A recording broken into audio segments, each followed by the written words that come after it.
Good evening. I would like to summarize to you our own genealogy. Tandang-tanda na. Simula pa nung early 1800s. El Arbol de Familia de Isidoro Agbayani y Francisca Peralta. So si Don Isidro Agbayani, asawa ni Doña Francisca Peralta. Ang anak nila, si Don Lucas Agbayani. Napangasawa, si Doña Timotea Bunuan. Ang anak naman nila ng babae, si Doña Eulogía Agbayani, na pangasawa, si Don Agapito Beltran, na naging ama ni Don Juan Climaco Beltran, na naging ama ni Don Gregorio Beltran, na naging ama ni Benigno Beltran Sr. Pagkatapos ako na. Ibang feeling mo pag meron kang yung inuugatan. Hindi ka tao kung wala kang pinanggalingan. Kaya yung sinasabing ang hindi lumingon sa pinanggalingan, hindi makararating sa paroroonan, ito rin ibig sabihin yan. Saan ka nanggaling na pamilya? Hindi ka putok sa buho na kagaya ni malakas at maganda. Alamat lang yon. Kaya si Jesus din, pag sinabing Jeconiah became the father of Shealtiel, Shealtiel the father of Zerubbabel, they want to establish that he was a real human being.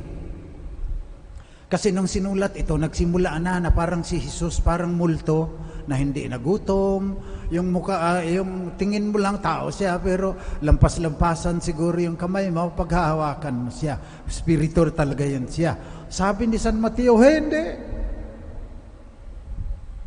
So si Jesus, kagaya ko na may katawan din, may pinanggalingan, nakaugat sa isang pamilya.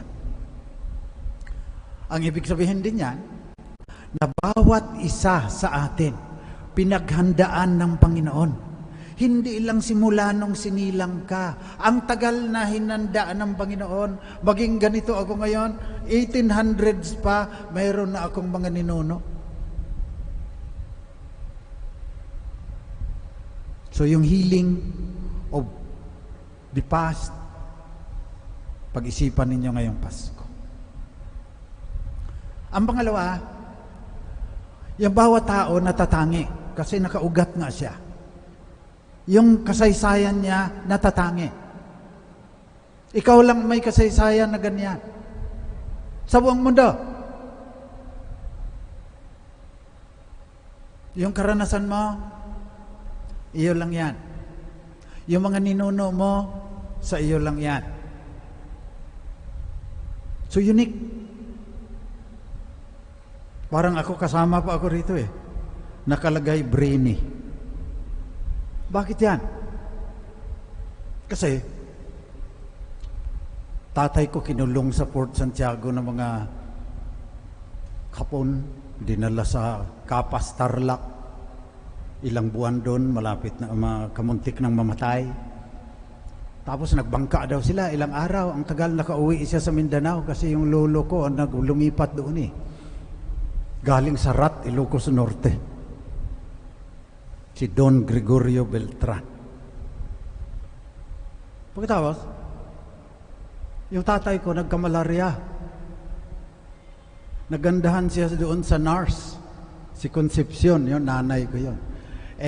Yung tatay ko, ang tapang-tapang laban sa Hapon, turpe pagdating sa nanay ko. Kaya pumupunta, humihingi ng gamot sa malarya. Noon, ang gamot sa malaria, Atabrin. Yung halos kamukha yan ng hydroxychloroquine na sinasabi ni Donald Trump, yan yung Atabrin. Ang last word, letters, B-R-I-N-E, pangalan ko yan. Pinangalan ng nanay ko para pagtawanan niya yung tatay ko na naging dilaw na yung balat dahil hingi ng Atabrin, dahil hindi makapagsalita na mahal niya yung nanay ko. Yung si Don Gregorio Beltran pa raw ang humarap doon eh. So ganyan ako. Ganyan ka rin. Lahat tayo. Natatangi. Unique. Pag nagpakamatay ka, malaki ang mawawala kasi mayroon kang magagawa na hindi magagawa ng iba. Maski sino, hindi magagawa yung nagagawa mo. Dahil dito sa Abiud became the father of Eliakim. Eliakim, the father of Azur. Pag umuwi ako sa Cebu, sa ano ng nanay ko, lugar, maski wala akong pangalan, alam nila kung saan ako ipipwesto eh. Sino? Anak ni Konsing yan. Sinong Konsing? Yung anak ni Indong at saka ni Isya. Yung may bahay sa may ilog, alam nila kung sino ako. Walang pangalan, hindi nalilagay na Benigno Priahido Beltran, alam nila kung sino ako. Kaya mahirap ngayon yung mga kabataan, laging nasa kondominium, yung lolo nila nasa Illinois o kaya sa Arizona, yung iba nasa England. Nahirapan na ngayon ang mga bata. Wala nang magkukwento sa kanila kung sino sila. Kaya emotional distress. Hindi kagaya noon, isasama ka ng lolo mo, sakay sa bangka. Yung lolo ko, ang galing, machete lang, napapatay niya yung malalaking isda. So yun ang mga alaala ko. Si Jesus din may alaala.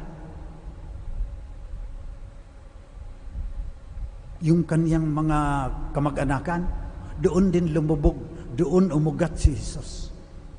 Tunay na tao. Hanggang ngayon, marami pa rin sa atin, hindi naniniwala na si Jesus napagod, nadumihan yung paa, nagutom.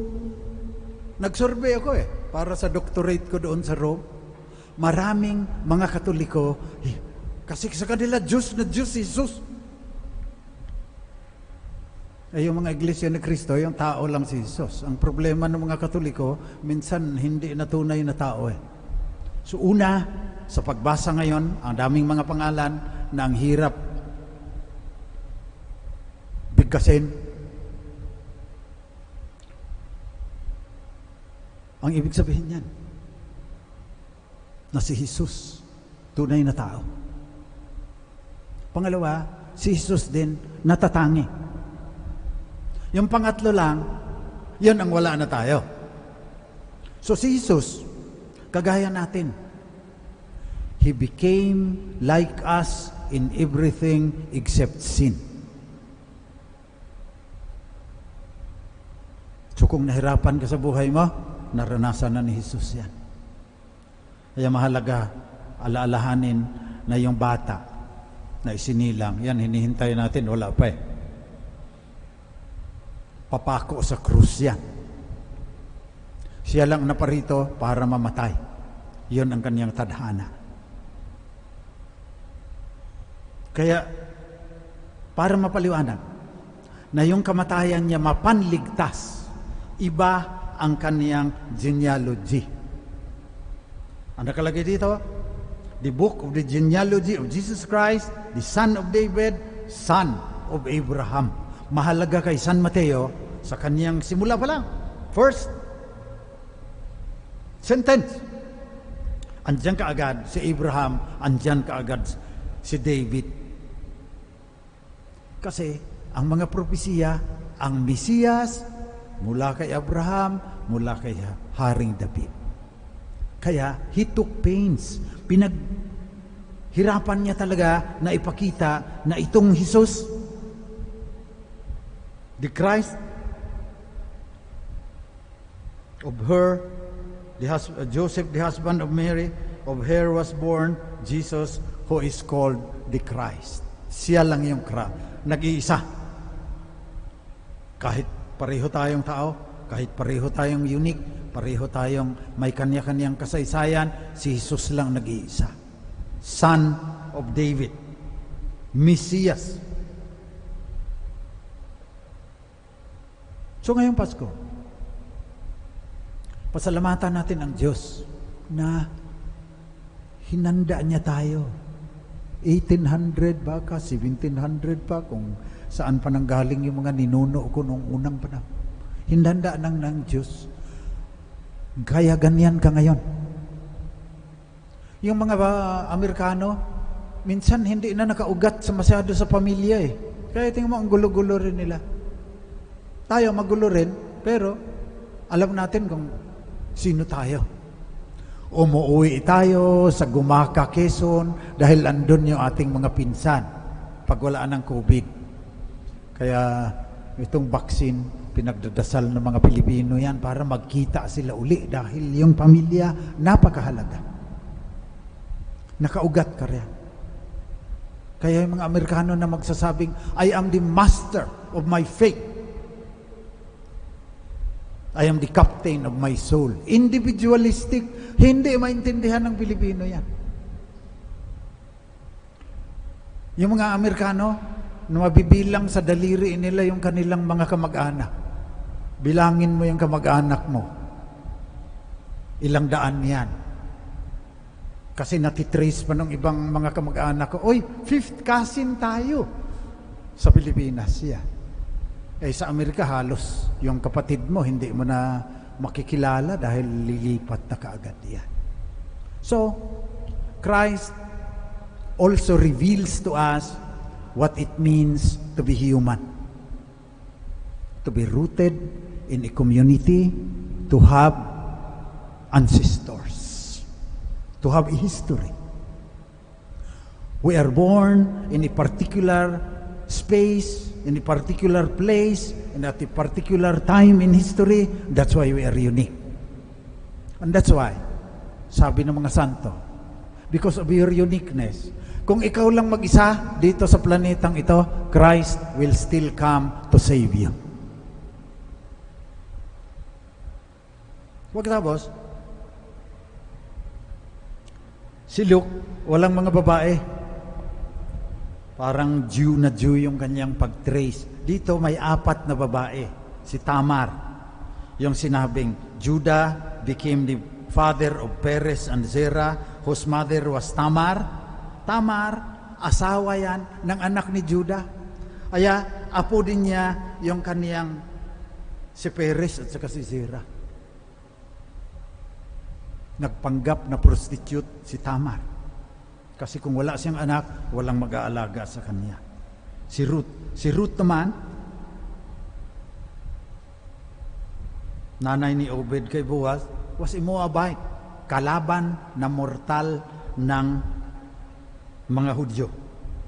Andyan si Bathsheba, hindi na binanggit dito, yung wife of Uriah, adulterer yun. So, pinapakita na hindi talaga dalisay yung dugo ng mga Hudyo dahil napapasukan ng mga foreigners eh. Anong ibig sabihin yan? Christ does not save only Jews. He saves the whole of mankind. In fact, He saves the whole universe. Kaya cosmic ang pagtingin natin kay Kristo. He is also Lord of the planets and the stars and the galaxies. Ganon kadakila yung banal na diwa. So inulit yan ni Pope Francis sa kanyang Fratelli Tutti. Fratelli Tutti. Lahat magkakapatid. Niligtas ni Kristo. Iisang Ama ang naglikha. At saka, sabi sa Laudato Si ni Pope Francis, isa ang ating tinitirhan. This is our common home. This is the only planet that we have. We have to take care of it as brothers and sisters. Kaya pag hindi tayo magkaroon ng kapayapaan, mahihirapan tayo.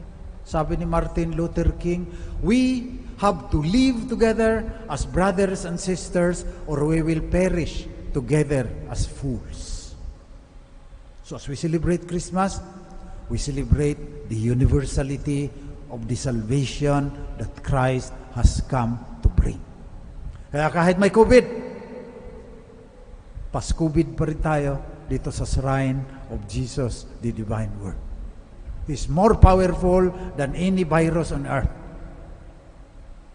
So, obedient tayo. Hugas tayo ng kamay, mask, face shield. Kasi tao tayo eh. Pinakita yan sa atin na may mga ninuno tayo, pinapakita na tao tayo, we are also vulnerable. But, The joy should not be taken away. You should not equate the joy of Christmas with food and parties and babahaan na naman ang Emperador Light sana. Mabuti na lang, may COVID. What we are celebrating is that Christ is the Messiah. The same yesterday, today, and forever. So we are human beings. We will become dust. Diyan sa columbarium, kaunti ilang, isang dakot ka na lang, pagkatapos ka i-cremate, isang dakot ka na lang na alikabok. When you celebrate Christmas, we are saying, hindi alikabok ang sukatan ng ating pagkatao. Our measure is not dust, enough to fill a small urn. Our measure is Christ, unbroken, everlasting.